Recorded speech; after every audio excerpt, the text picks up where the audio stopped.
Colombia, oficialmente República de Colombia, es un país soberano situado en la región noroccidental de América del Sur.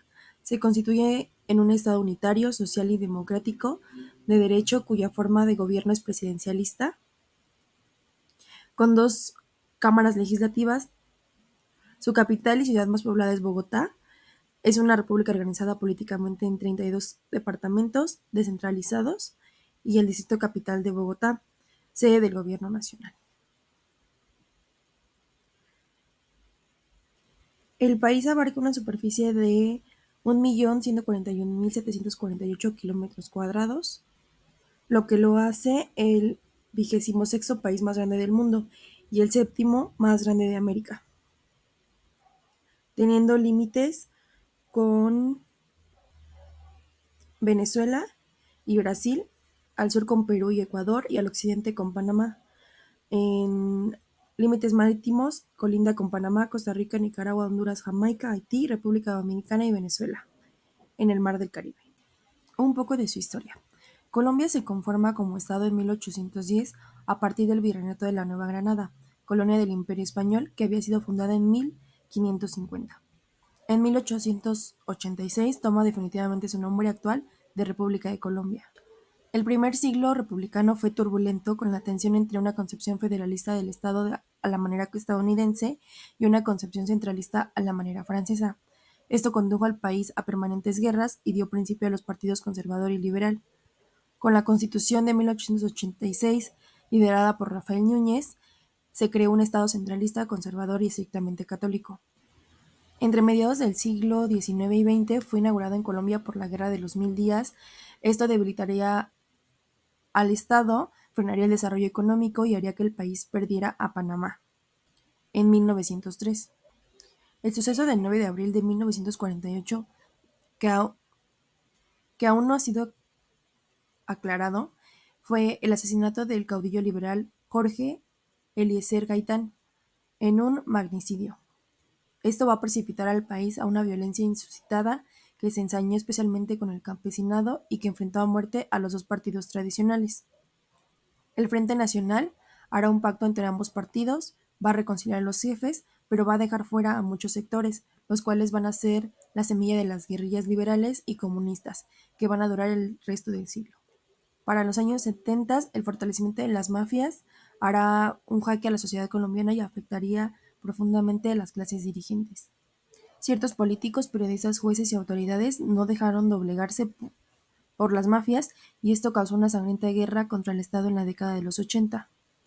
El gobierno del presidente César Gaviria llevó a cabo un proceso al que llamó apertura económica que hizo que Colombia pasara de una economía proteccionista a una globalizada. El gobierno del presidente Andrés Pastrana adelantó los diálogos más cercanos que se hayan tenido con las guerrillas y muy especialmente con las Fuerzas Armadas Revolucionarias de Colombia, al crear zonas de despeje, pero estas fortalecieron su accionar militar en el país por medio de atentados, secuestros, intimidación y tráfico de drogas.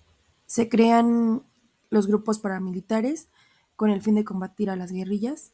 Esto creó un drama humanitario de proporciones mundiales al poner al país como uno de los primeros en números de desplazados, crímenes de guerra como masacres y terror en las numerosas regiones del país. El estado de violencia y desesperanza llevó a que los colombianos vieran la propuesta de seguridad democrática presentada por Álvaro Uribe como mejor opción. Cuando Uribe toma el cargo de presidente en 2001, esto hace que se dobleguen las fuerzas de las guerrillas y se adelantó un intenso programa de globalización de la economía caracterizado por la firma de tratados de libre comercio con otros países. Este presidente impulsó una reforma política que determinó una modificación en la Constitución de 1991 con la posibilidad de reelección inmediata para el máximo dirigente del Estado.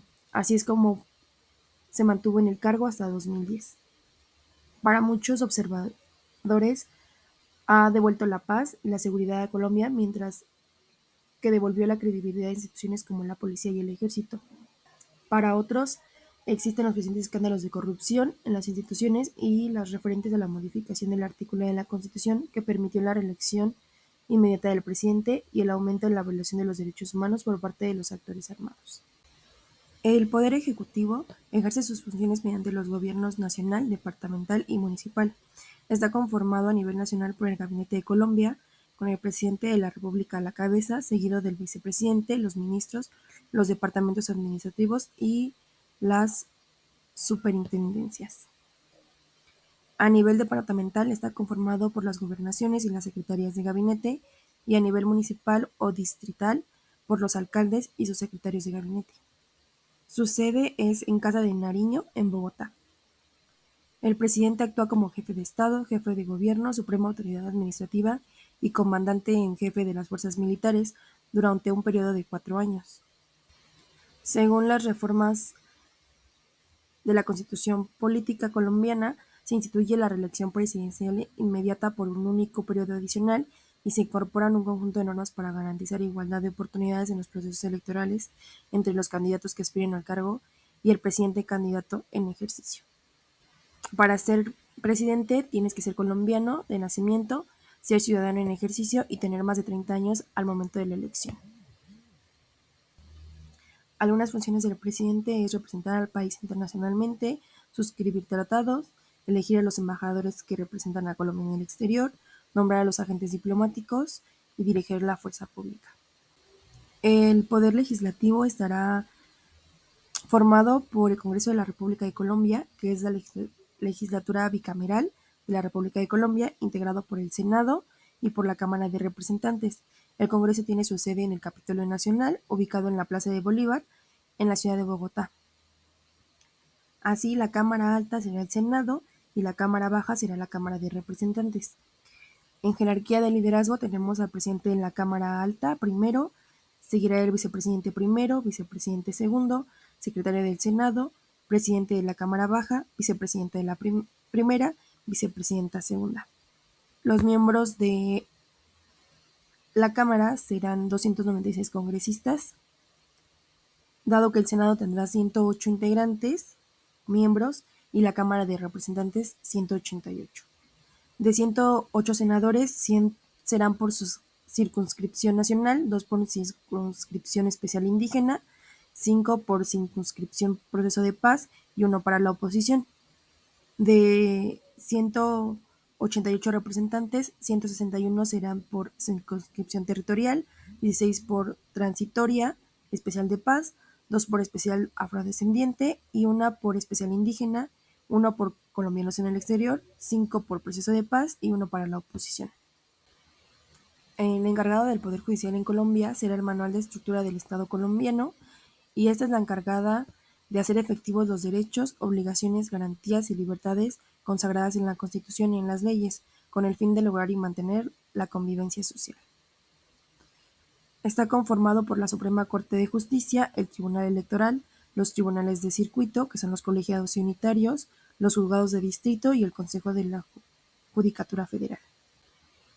El encargado del Poder Judicial en Colombia será el Manual de Estructura del Estado colombiano, y esta es la encargada de hacer efectivos los derechos, obligaciones, garantías y libertades consagradas en la Constitución y en las leyes, con el fin de lograr y mantener la convivencia social. Está conformado por la Suprema Corte de Justicia, el Tribunal Electoral, los tribunales de circuito, que son los colegiados y unitarios, los juzgados de distrito y el Consejo de la Judicatura Federal. El encargado del Poder Judicial en Colombia será el Manual de Estructura